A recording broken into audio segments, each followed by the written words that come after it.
Hello, gamers! Welcome back to the Intentional Game Design Podcast, a podcast all about Minecraft. My name is Darke, and I'm here with my co-host, Mr. VidMC. How are you doing today, Vid? I am fantastic. Thanks for asking. Excellent, excellent. So, a couple of snapshots have come out, and we've got some stuff to catch you up on. 3 snapshots, in fact, 4 if you're counting technically. But yeah, we've had. We're going to take you through what's been going on, and there's 25W07A all the way through to 09A and B is what we're going to be covering today. Yeah. And starting off with 7A, getting straight into it, sheep. Sheep have changed. So we've been having lots of changes recently with all sorts of farm animals and their different variants, depending on the biomes they're in, and it's the sheep's turn. Mm-hmm. There was a lot of question being asked whether they were going to make significant changes to the sheep, because sheep already have variety of colors, the 16 colors that people are used to, grabbing wool and everything. But they were wondering whether they were going to make changes to the models the same way that they have with the chickens and the pigs and the cows recently, but I guess they did not. They just made them spawn more colors in more different biomes, I guess. Yeah, well, technically in the latest snapshot, they did update the model ever so slightly in that when you shear them now, you see speckles of their original color, the color of their wool, appearing in their sheared state, which was I guess that's a model update, but it's a parity change with Bedrock, but also I think that's huge. This is one of the things that I think has been missing from Minecraft for a long time. When you shear a sheep, no idea. You don't know what color it is anymore. That's so true. Now you'll actually still know because its legs are going to stay the color of the sheep, and there's going to be the little speckles. I think it's going to take, Java players in particular, it's going to take a while for us to get used to it, because it does look like really dumb to me, because it's just not something I'm used to. But I think I'll get used to it pretty fast. And like I said, very useful. Yeah, a few of them can look a little bit diseased in their cut state, but other than that, it's you're right. It'll take a little getting used to. It's just but it does make sense, and parity is good, and I think parity is going to be the theme of a lot of things we're talking about today. But before we do, the first change they made in 07A was changing the colors to be all sorts of colors, all the colors of the rainbow. The sheep would be spawning in. Yeah, they were red and yellow and orange sheep spawning in warm biomes, and cyan and blue sheep spawning in cold biomes, and it was a little bit weird, right? A bit, yeah. I think that's probably the feedback that they got. I assume that it does seem a little. It's really nice that you get more naturally spawning sheep in different colors, absolutely, but you don't often see red sheep in the real world. That just seems a little bit out there. So, and the only reason we're kind of down on it a little bit is because they actually changed it. Right. Yeah. So in 25W08A, they reverted the change. So now we're still going to see gray and light gray and white and brown and black sheep spawning, but no more red or pink or no more red or orange or yellow or blue sheep spawning naturally in the world. Yeah. You might still get the occasional pink sheep. They're very rare and can spawn anywhere, just like they always did in the game. But if you want a red sheep or a blue sheep, you specifically have to dye it, same as you always did. So yeah, it doesn't seem as fun, but it makes a lot more sense, and I think just seeing more naturally colored sheep in the world generating naturally, it makes sense. And if you want the other ones, you can always dye them. Definitely. So a nice change. Sheep just being black or white, which is what they were before, right? Is that right? Or were they? Yeah, black and white. I think there were, you could get brown sheep in the world as well, and maybe gray. I don't know. It's been so long since I've seen a different color sheep other than white or black. Right? Yeah. You kind of forget. I think brown was rare, and I don't even know if gray or light gray were possible before, but they are now. Either way, they were only in temperate biomes, a lot of the other mob changes that we were seeing. This actually means that sheep will be spawning in places they didn't before. So in those warmer biomes and in those colder biomes, they're just going to feel a lot more alive again, because there's going to be more mobs, and they're taking the opportunity to differentiate based on where they spawn. Yeah, I never thought of that. I guess now, instead of sheep just spawning in the plains, they're going to spawn in the cold biomes, and they're going to spawn in the warm biomes. So you should see a lot more farm life in all biomes then.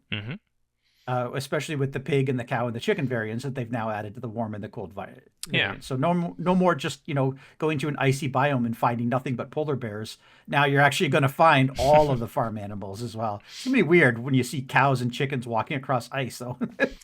Yeah, that will be weird. I am a little disappointed though. I feel a little bit lackluster with the sheep because all the other mobs they got model updates. Yeah, I don't hold me to this, but I have a funny feeling that they're gonna do a model update. I hope so. Because community feedback will probably be the same. Once people start using the cows and the sheep and the chickens, the sheep are going to seem out of date, right? Yeah. Just basic. So they'll probably just add like a little bit of fluff here, a little bit of whatever. A bit of a there, woollier sheep, maybe bigger horns or something for the colder variant. Some stuff like that. Yeah. Especially when we have mobs like goats now, which look a lot like a real goat, right? They're very realistic. Yeah, that's true. Versus sheep, which don't look realistic at all. Maybe a woolly sheep just looks like a goat, so maybe that's the problem. Yeah. Especially if you put bigger horns on it as well. Well, I mean, to be fair, when they're babies, it's kind of hard to tell the difference in real life between goats and sheep. They do look very similar, right? That is true. That is true. Yeah. Okay. All right, we should probably move on. Yeah. Camels spawning in deserts now, so more mobs, more places. Not just desert villages. Seems like a no-brainer, right? Like, where do camels spawn? Yeah. Oh, they only spawn in desert villages. No, now they spawn in actual deserts too. Yeah. So yeah. Now we know where those villages got them from. Yeah, exactly. Which makes a lot of sense. I think just, the fact that there's going to be more camels in the world, good thing. Yep. And the fact that you can find them exactly where you think you can find them without having to find a desert village, I think you're good to go. Cool. So, like you said, more biodiversity. Yep.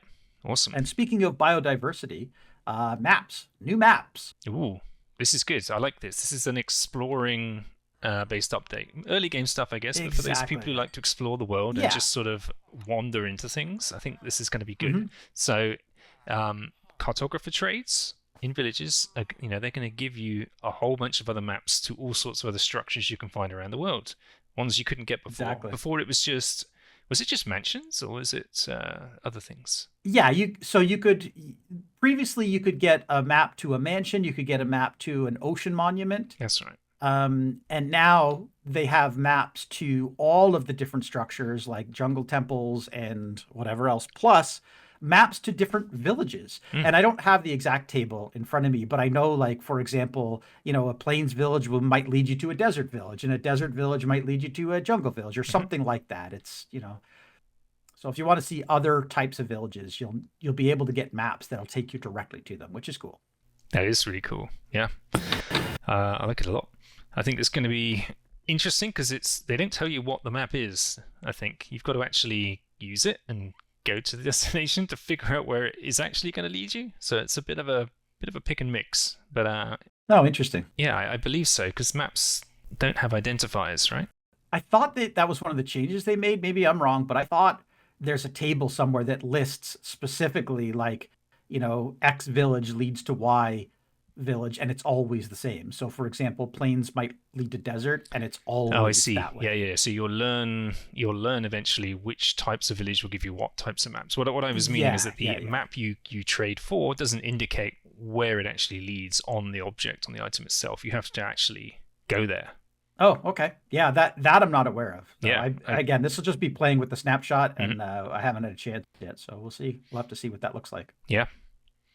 And speaking of trading, you can also trade with wandering traders more. Like they do more basic trades for like basic materials. I think it's woods and wheat. Everybody hates wandering traders, but the thing is, we hate wandering traders because they don't have anything useful.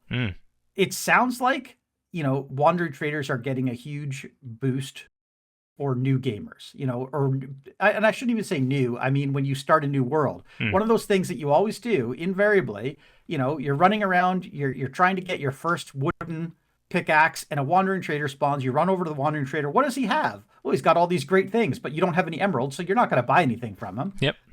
But now you can actually sell him things and he will give you emeralds, and that's something that the Wandering Trader never did before. Yeah. So instead of having to rely on finding a village, you might actually be able to get your early game emerald supply from a Wandering Trader. Yeah, you don't have to do tons and tons of trading with villages, like food trades or anything like that. It's just useful. It just opens things up a little bit. Nice little change. Yeah. The funny thing is one of the things that they're going to buy, or some of the things they're going to buy, water bottles, water buckets, milk buckets, fermented spider eye, baked potatoes, and hay bales. Some of those things, like a water bottle or a water bucket or a milk bucket, you're not going to want to trade away that early game milk bucket or water bucket to get a few emeralds, I don't think. And if you're going to be looking for hay bales, which seems like the easiest thing on this list for early game, you're going to be in a village anyway, because that's where you'd find your hay bales. Yep. So we'll have to see how long-term useful they end up being. But I don't know. There might be some use out of that. Yeah, well, I hope it's a sign of things to come, that maybe we'll get even more usefulness out of Wandering Traders, and they don't, they're not the scourge of playing Minecraft, and you just kill them for a lead, because that's way more valuable. So I think the one thing that's actually huge on this list is that they may offer to sell you an enchanted iron pickaxe now. Oh. So it's possible that, maybe you do go raid a village, you get yourself a ton of hay bales, you go looking for a Wandering Trader that's selling an enchanted iron pickaxe, and, bing, within the first, few minutes of playing Minecraft, you've got an enchanted iron pickaxe. That could also be a huge benefit. Yeah, nice. I like a lot of these changes. They're very early game focused, but I think that's where a lot of the player base is. And yeah, for sure. It's just gonna make the game more sticky. I think people are just gonna stick with it a lot more, get a lot less frustrated. Maybe get into a few more advanced things that they wouldn't ordinarily do a lot quicker. And I think that's all for the benefit. Yeah, Wandering Traders are also going to be able to sell you things like logs, which I think you mentioned already, and potions of invisibility, which is weird, but yeah. I don't know how useful it's going to be early game. Maybe if you decide, like, on day one you want to raid an ocean monument or something, who knows? Maybe it'll change some play styles for certain players. I know that for sure. Yeah, interesting to see where they take it. Yeah, just to round out this snapshot, they also changed the mushroom texture. They added a snout. Oh, yeah. So that's in line with the other cow types. Yeah. Exactly. Makes sense. We were also getting bundles in the loot tables for chests you find in villages. Have you used bundles much? You know what? I have never really used bundles at all. I know some players kind of dove in headlong. It's just not been a go-to item for me. Maybe it's because I forget early game, or maybe, honestly, the last time I started a new world was in one of the previous snapshots that didn't have bundles in it yet, or they did, but it was very expensive for bundles. Like, you had to get, 6 rabbit hide and a couple string before you could make a bundle. And now they've reduced that to 1 string and 1 leather or rabbit, which is much, much easier. So maybe the next time I start a new world, bundle will be a thing. Yeah, I haven't tried them myself, but I'm convinced I can find a way to use them even in late game. Just as a way of managing inventory a lot better. I just haven't got around to really playing with them properly. But they look powerful. We have our kind of fixed methodologies for how we play. Yeah, shulker boxes, ender chests, and we've been playing for so long that. Yeah, you introduce a new item like a bundle, and it's really hard to integrate it into the workflow. So I think what we're going to have to do is force ourselves to basically, okay, today I'm using bundles. I don't know what for. This is what I'm going to use them for, and then try to figure out how you can make it work in your game. Yeah. Right? I'm even thinking my redstone shulker box. Is there some components that I could stick inside a bundle inside the shulker box and maximize the use of space just for things that I don't need huge quantities of. That I won't be accessing that often. So I'm going to play around with them a little more and making them more accessible by just making them discoverable in the world. It's just a good way to introduce them to people as well, because I think they're obviously having some discoverability issues with it. They introduced a new recipe. It was hard. They simplified the recipe. They're probably seeing people aren't using them enough. Let's actually just throw them into the world and people can play with them themselves. And if they like them, they can make more of them. Yeah, and I think once people are out exploring and they come across villages and they start finding these things, they won't forget about them. A bundle exists. Now that bundle is going to take up a slot in your inventory, whether you use it for its intended purpose or not, because you're not going to leave it behind. And so maybe you will use it to store some of those game items, and then suddenly you'll realize how useful they are. It's self-fulfilling. Well, we can probably move on to 25W08A that came out the following week. Yep. This is the one we've already touched on, where they already reverted some of those sheep color changes and made them the much more natural variants. And just had a little play around with what are the common and uncommon variants in the different biomes. All makes sense. All been covered already. Yeah, one big thing and one little thing that they added here. Do you want to do the big thing first or the little thing here first? Let's do the big thing. The big thing, of course, the spawn egg changes. Spawn eggs! Woohoo! Yeah, these look awesome. Huge, right?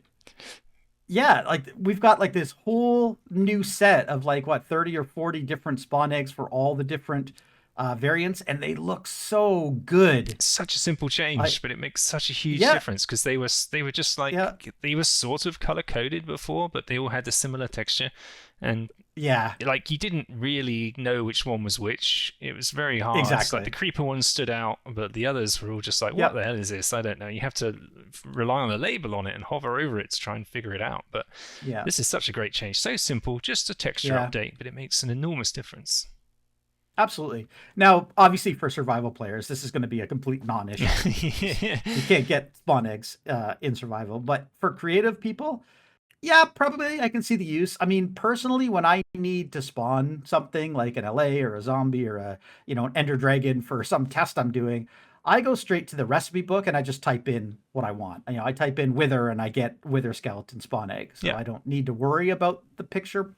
But I think, in that odd time where I'm trying to think I just want a bunch of different mobs to test this design, I can just type in, spawn egg or something and get all the pictures, and then I'll really quickly be able to just click and know exactly what I have just by the pictures. It's more about if you have multiple in your inventory at any one time, because you're using more than one, then you can differentiate visually. I think it's good.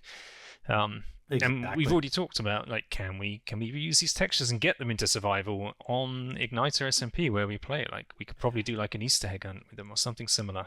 Absolutely. And I know there's probably going to be other servers that do stuff similar, right? Because they want to show off the new textures and stuff. So and they're all available as PNG files inside of the Minecraft folder for the technical players. So you should be able to just grab them and do whatever we want with them. Yeah. Really so neat. we're gonna find a way to try and do something with them in survival, because they're too good to be left to creative alone. Absolutely. So smaller changes. They added sounds for wolves based on their personality.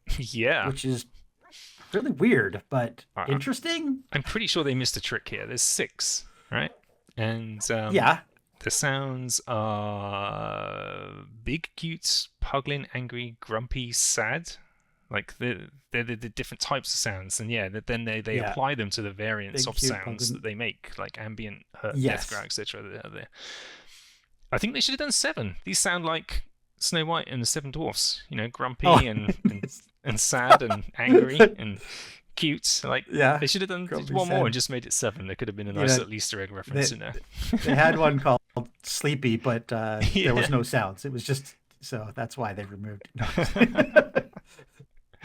But anyway, I don't know, for those dog people, I think that's cool. I don't know if I'm ever going to notice, to be honest. I don't know what it is. I think I have a problem identifying sounds sometimes. So it just doesn't even occur to me sometimes that sounds are playing. So I'll probably never notice the new sounds in the game unless somebody points it out. Oh, that's a sad one. It made a sad sound. I guess it did.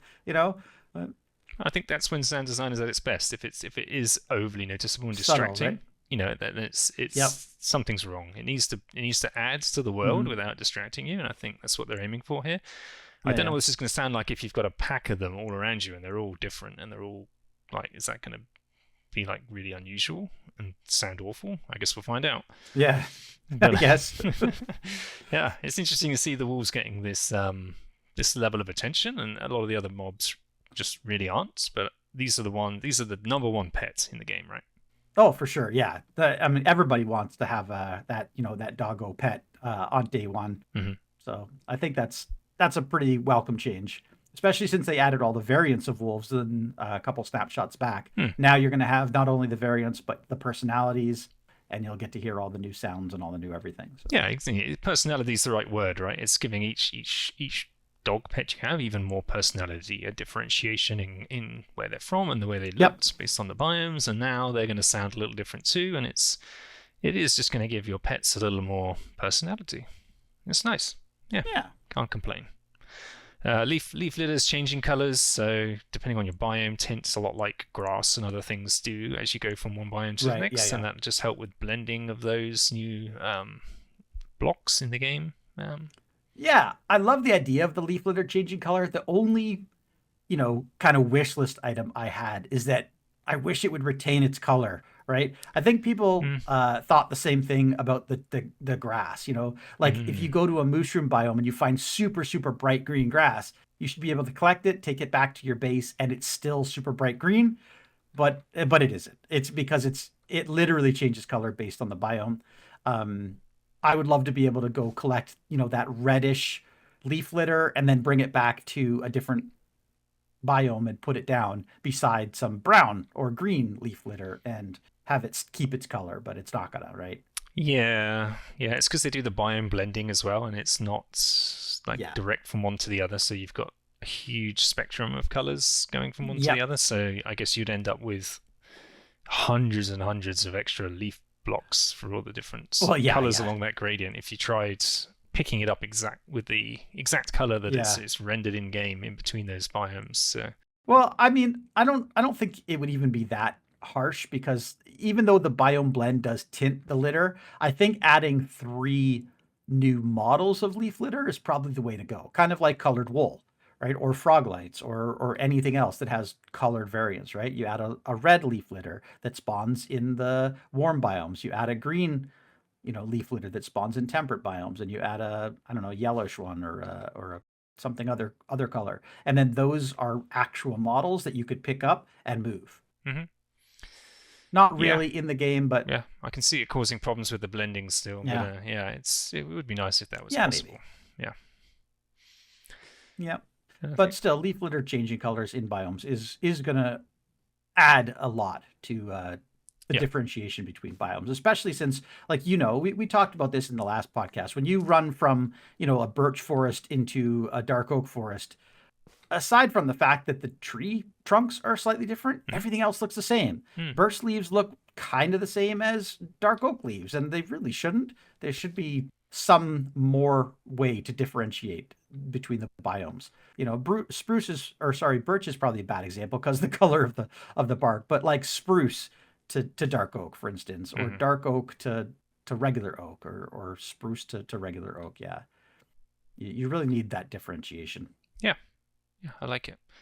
So many changes recently that they're just so subtle, and they're just going to make that experience of wandering around the world so much nicer in general. I like this direction they're taking. I don't think we've ever seen Mojang focus on like world immersion and in this way before. Yeah. Like it's a really different focus they really are. For 2025, and I'm liking it. Yeah, that actually brings us to the latest snapshots, 25W09 A and B, where they gave us something that they promised in a screenshot like way back, like 2, maybe 3 years ago now. Oh, did they really? Okay. Which is the fallen trees. It was in an image, a concept art image, and a lot of people called Mojang out on that, said like, hey, you promised us these fallen trees. They said, no, we never promised it. It was just concept art. And, but because they released the concept art, people were like, well, this is what we want. The last thing, by the way, in that concept art that has not yet been relieved are the shelf fungi. So, which is a different kind of mushroom that grows on the side of trees. So, just a prediction, I think in the next snapshot, you're going to see shelf fungi. But in this one, fungi do grow on them. Yes, but it's just regular mushrooms, It right? is regular mushrooms, and they're in places where they shouldn't naturally grow. And exactly. I think I saw in Xuma's video, he did a block update next to them, and they just popped right off. Yep, and they pop off, yeah. So imagine, if you will, in the next update, maybe we get a whole new kind of mushroom, a whole new kind of fungi. Ooh. That's it looks kind of like a coral fan, but it's sideways, and that would be a type of mushroom. That was in the concept art, and again, not promising anything, but that's what I think might be coming I'll have next. to go check out that concept. That sounds weird, especially because the tree is lying down, because you'd have to make it directional because it would be on upright as well as lying down trees. Well, so birch trees, like in the real world, grow shelf fungi even when they're standing, but then when they fall over, it's still there. It just grows different. Like you could make it so the fallen leaves have it horizontal as well as the vertical trees because of how it would grow over time. Yeah, but I know I guess it would just be decorative. Like, what other purpose could it have? Yeah. Oh, it's entirely a decorative block. Like, maybe you could use it for mushroom stew the same way. Yeah. But again, adding more decorative blocks, who in the world would ever complain that we don't have enough decorative blocks in Minecraft, right? Yeah, true. So yeah. I think one more decorative block to add to the side of your house or something, and people will find uses for it. So. Yeah. Fallen trees, I like it. Again, just more environmental stuff. This is something I think they took from Terra Firma-Craft, because this has been in there since forever. And really? Wandering around forests in Terra Firma-Craft, seeing the fallen trees, it does add a lot. It does add this sort of atmosphere to the place that makes it feel more realistic, because that's, if you walk around any unmanaged forest land, there's fallen trees left, right, and center. Trees fall over. Oh, absolutely. So the thing that I find weird about the fallen trees is that they always generate with a stump. Right, so they've been cut. Yes. They all look like they've been cut. Like fallen trees, like why do they have to generate with a stump? Why can't they just be fallen? I mean, we'd okay if some generate with a stump, but the vast majority of fallen trees are literally that, fallen, not felled. Fallen, right? Who cut them down? That's the question. Those pesky villagers or somebody else? Yeah. Oh, maybe we're gonna have some new mobs that add to the lore. The tree cutter. The tree cutter. The lumberjack. Oh my goodness, could you imagine? Lumberjack. The wandering lumberjack. He just goes through forests, chopping trees down at random. Oh, you know what? That would actually be a great idea for a mob, because think about that.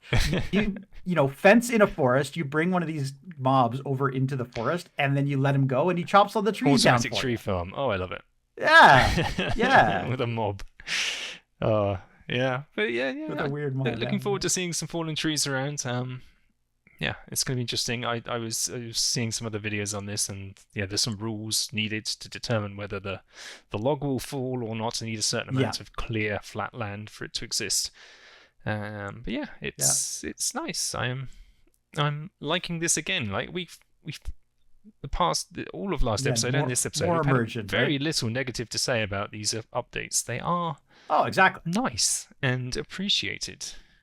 Yeah, I mean, I think the worst thing I can say is, for me, a lot of the stuff I don't care that much about. But just in terms, like, that's me personally as a player, just because, I'm kind of locked into my play style. There are a few things that I think are really cool. Most things are not really going to affect me, but I think for Minecraft overall, it's definitely very positive. Nothing bad to say about it. I think it's great. Yeah, immersiveness. I think it's going to be very interesting when we restart the server, which is still some time away, we believe, probably towards the end of the year. But what it's going to be like for us to experience playing Minecraft after all these new releases have come out from scratch in a big world like that, and start a new world, seeing how they all impact us. Because, as you said before, like, so rarely do we start a fresh new world in vanilla. That I think we're gonna see a big change, because our seasons are long. They're like 2 years long or so. Yeah, absolutely. And you're talking about, of course, our seasons on the server we play on, right? Yeah, on Ignite. Indeed. Yeah. So it's gonna be. I think we're gonna have a really different experience next time around. Yeah, the last time in my memory that we did a massive world change between seasons was when Caves and Cliffs came out. And that, of course, enormous, right? We've got these, much higher build height and much lower, and Deep Slate was added, and ancient cities were added, and that was a huge thing. So I think doing smaller upgrades to the overworld that you're going to see every day, and not just when you go looking for it. Yeah, I think it's going to bring a whole new level of immersion, and I think it's going to be very enjoyable. Just running around in Minecraft going, oh, look, a new a new dog. Oh, look, a new kind of chicken. I've never seen this pig before. Yeah, tripping over fallen look, logs. Firefly bushes. Yeah, yeah, it's going to be great. Yeah, exactly. Love it. They also released one other snapshot, 9B, but just a bunch of bug fixes, nothing of note really to talk about there. UI stuff, game crashes. Yeah.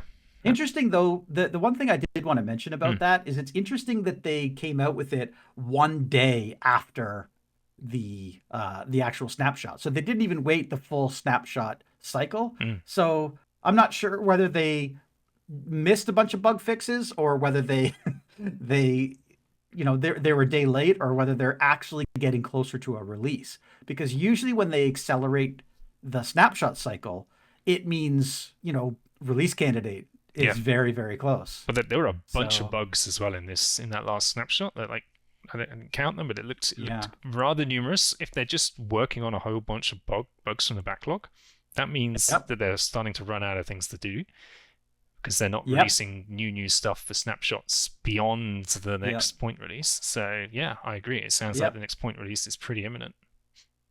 Yeah, I heard that secret whispers behind the scenes, we might be getting the drop early March. Ooh. So look forward to it. Yep. Stay tuned. So maybe next time we speak, we'll have a whole new release to talk about and future snapshots as well. 1.21.5. Yeah. Absolutely. Okay. Well, that probably wraps up everything we've got to talk about today. Yeah, a little bit shorter than last week, but a few less snapshots, but I think we did our due diligence anyway. Absolutely, yeah. Let us know in the comments, what were your favorite updates from these couple of snapshots? We'd love to hear. And we'll see you all next time when we come to talk about whatever's coming in the future. Looking forward to it. Like, subscribe, and all that good stuff. And we'll see you next time. Bye. Bye-bye.